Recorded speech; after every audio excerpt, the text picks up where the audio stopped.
turunnya pernikahan di Indonesia, ya termasuk penceraian itu yang tinggi terjadi di kalangan usia muda alias nikah muda. 3, 2, 1. Okay, let's go.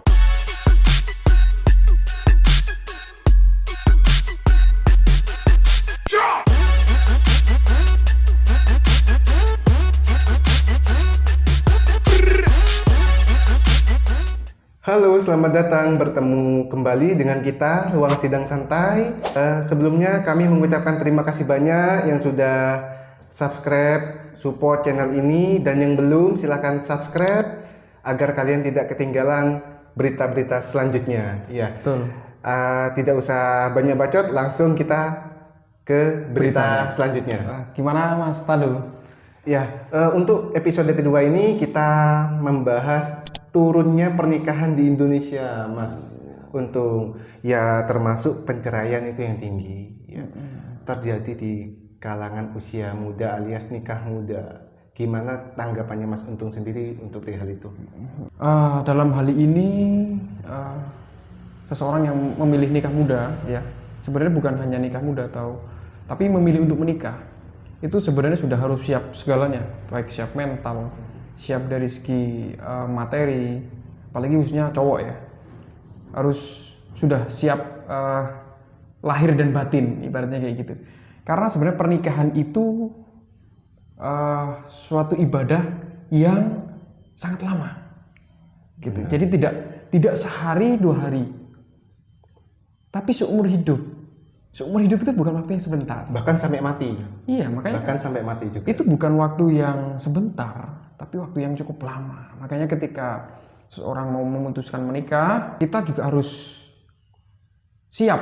Artinya kita sudah tahu pasangan kita seperti apa, tahu kekurangan pasangan kita seperti apa, menerima segala sesuatu tentang pasangannya. Jadi tentang pasangan, yang dimaksud dengan tentang pasangan ini segala sesuatu, baik orang tuanya, baik kehidupannya, baik keluarganya, bahkan hobinya juga, hobinya semua juga. Bahkan sampai ada kata-kata ketika kita mau menikah, memilih seorang pasangan, itu artinya kita memilih masalah yang akan kita hadapi seumur hidup. Oh, okay. Berarti setiap pasangan masalahnya berbeda-beda. Berbeda-beda. Jadi tidak ada memilih pasangan yang tidak ada masalahnya ya, Mas Untung, gitu. Karena hidup ini sebenarnya kita sudah pasti ada masalah, tidak mungkin nggak ada masalah. Makanya kita harus tahu masalah kita apa, kita harus tahu cara menghadapinya seperti apa. Jadi kita nanti jalannya itu sudah enak, gitu. Kalau menurut aku juga antara siap menikah dan ingin menikah itu berbeda. Ya, betul. Karena kalau ingin menikah itu lebih ke hawa nafsu saja. Hanya keinginan, bisa jadi ego, gengsi. Betul. Gengsi. Bisa jadi ingin menikah itu hanya memaksakan, artinya karena usianya sudah waktunya menikah atau ada tuntutan waktunya menikah, jadi ingin menikah gitu loh. Kebanyakan sih ingin menikah di usia muda itu mungkin di kalangan muda itu ekspektasinya enak, bisa romantis satu betul. atap berdua. Betul. Tapi mungkin yang diekspektasikannya itu tidak terjadi. Jadi itulah yang membuat kecewa. Juga mereka belum siap mental, kebanyakan belum siap mental. Nah, itu yang saya katakan di awal. Beda siap menikah dan ingin menikah. Kalau ingin menikah sendiri itu mungkin lebih ke gengsi, lebih ke hawa nafsu. Tapi kalau memang siap menikah, apapun kekurangan pasangan kita, apapun yang kita hadapi di kedepannya nanti bersama pasangan, ya sudah siap. Kalau memang belum siap, meskipun finansialnya bagus, pasti akan kocar-kacir, Mas. Betul. Jadi, tapi kalau misalkan mentalnya sudah siap tapi finansial masih ibaratnya masih menata, betul. pasti ada jalan juga, ada solusi di antara si suami dan sang istri juga, gitu. Karena sebenarnya pernikahan sendiri itu adalah membuka rezeki. Benar. Pembuka rezeki. Makanya ketika seseorang yang belum menikah, rezekinya biasanya 1, tetapi ketika sudah menikah, rezekinya 2. Nanti kalau ada anak satu, rezekinya jadi tiga. Dititipkan ke suami. Gitu. Makanya sebenarnya ya, ketika dalam pernikahan itu suami bekerja, istri tidak bekerja, ya rezekinya tetap dua. Dan sebaliknya, ketika suami bekerja dan istri bekerja, itu bukan berarti tambah banyak juga, bukan. Tapi juga tetap dua. Tetap gitu. dua. Makanya dalam hal ini ya masing-masing orang punya persepsi lain-lain sih kalau terkait itu. Mungkin perceraian di Indonesia semakin tinggi itu belum sepenuhnya mengenal pasangan, bisa jadi. Bisa jadi. Karena waktu pacaran itu sifatnya aslinya belum keluar, tapi setelah menikah kekurangan pasangan semakin tampak. Jadi belum siap, intinya belum siap. Di kalangan muda itu menurutku ya Mas, intinya belum siap, mereka itu gengsi. Nah, menurut Mas Untung, sebelum kita ke jenjang menikah, apa yang kita siapkan dahulunya? Jadi untuk kita bisa menyampaikan ke teman-teman kita yang mau menikah, juga penonton-penonton kita mungkin yang mau persiapan menikah, kita mungkin bisa ada solusi atau pesan-pesan yang bisa disampaikan lewat Mas Untung ya. Bekal-bekal apa yang mau disiapkan setelah menikah, sebelum menikah? Nah, jadi sebelum menikah itu mungkin perlu adanya komitmen. Ketika kita sudah memilih pasangan yang mau kita nikahi, ya khususnya cowok, ya kita sudah harus siap, sudah harus selesai dengan dirinya sendiri. Jadi laki-laki yang mau menikah itu sudah harus selesai dengan dirinya sendiri.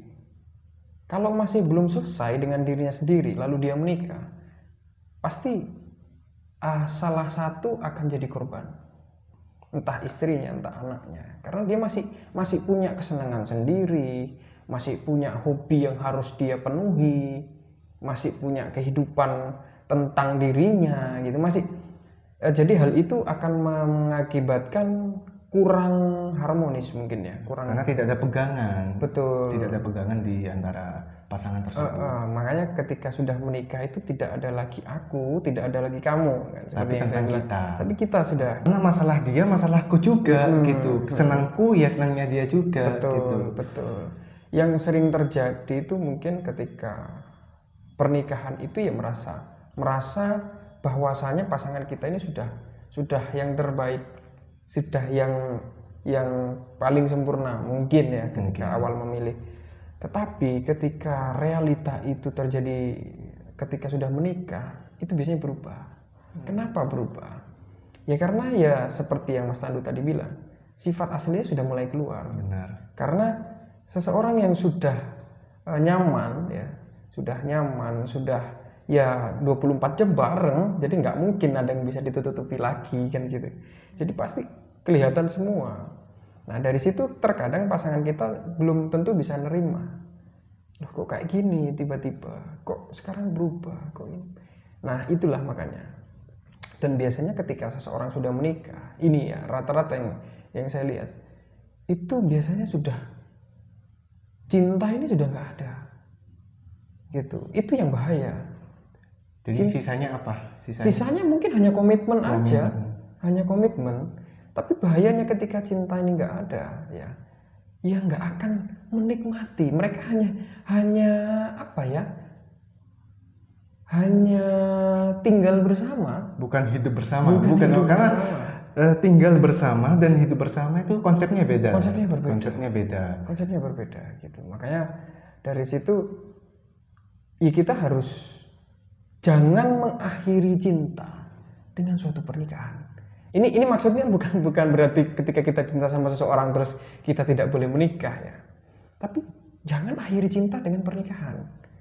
Begitu kita menikah, ya kita harus tetap jatuh cinta setiap harinya. Gitu. Karena banyak perempuan di video itu ya Mas Untung mengatakan bahwa menyesali akan pernikahan. Banyak di komenan video tersebut. Nah teman-teman cek sendiri di videonya, banyak mengatakan, perempuan semua yang komen mengatakan menyesali akan pernikahan. Nah gimana pendapatnya Mas Untung? Ini memang sering kali terjadi kalau menurut saya. Sering kali terjadi dalam sebuah kasus-kasus perceraian ya karena si suami atau si istri ini kadang ya berubahnya signifikan sekali, khususnya suaminya. Nah, biasanya kan yang mengejar perempuan laki-laki. Benar. Laki-laki. Makanya bahkan awal sebelum pacaran, sebelum mendapatkan, sebelum dinikahi, itu si laki-laki ini masih ngasih umpan terus. Ya, laki-laki masih ngasih umpan terus.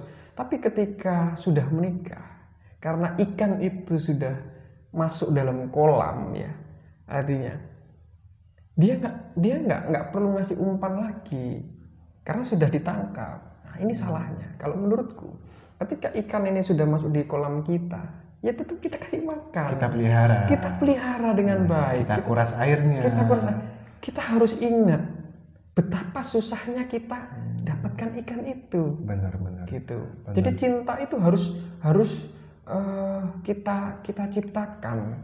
Jadi banyak laki-laki yang gagal meratukan para wanitanya. Betul. Nah, tapi nggak semua laki-laki yang nggak gitu juga. Nggak Jadi semua. jangan buat teman-teman wanita Semakin takut. semakin takut, jangan juga trauma bahwa nggak semua laki-laki seperti itu gitu ya. Menurutku juga mungkin 1001 laki-laki ya yang paham tentang wanita, artinya yang bisa memahami wanita, diamnya, marahnya, ya itu kan punya arti semua. Perempuan itu kadang si laki-laki ini untuk menurunkan egonya itu sangat sulit sekali karena merasa aku suamimu, aku di atasmu, aku pemimpinmu gitu loh. Nah, dalam hal itu biasanya yang mengakibatkan keegoisan itu semakin tinggi. Nah, makanya ketika sudah menikah, khususnya laki-laki itu harus punya kesabaran seluas samudra. Dan sebagai istri harus pandai, harus juga bisa jangan terlalu jangan terlalu menuntut sempurna atau betul gimana? Jangan terlalu menuntut sempurna, jangan terlalu berekspektasi terlalu tinggi seperti di film-film ya, seperti di video-video yang tentang keromantisan rumah tangga. Jangan terlalu, itu bisa jadi hanya di depan kamera. Jangan terlalu terdoktrin pikirannya seperti itu malah akan bahaya. Makanya coba nikmati, syukuri pasangan karena kita. ada kata-kata kecewa paling dahsyat adalah berharap kepada manusia, Mas. Betul. Apalagi kepada pasangan kita gitu. Betul. Pasangan kita juga manusia, nggak sempurna. Itu ya. Makanya kalau menurutku orang baik pasti akan ketemu orang baik. Nah, jadi kalau kamu ingin dapat pasangan yang baik, perbaiki dirimu, gitu. Pasti akan sama-sama baik nanti. Kita menuntut orang lain untuk berbuat baik sama kita, tapi kita lupa caranya kita berbuat baik seperti apa sama orang lain. Nah, biasanya ya itu tadi, kembali lagi. Ya biasanya yang sering terjadi itu si suami yang masih punya ego, yang belum selesai dengan dirinya sendiri, yang egonya terlalu tinggi. Nah, itu biasanya ketika perempuan marah dia belum bisa ngalah, perempuan marah dia belum bisa menenangkan, ya, memberikan kenyamanan. Itu biasanya ya belum bisa dilakukan banyak lelaki. Harus menyesuaikan keadaan berarti. Di mana istri menjadi matahari, kita harus menjadi air gitu. Di saat sang istri redup, kita harus menjadi rembulan gitu ya.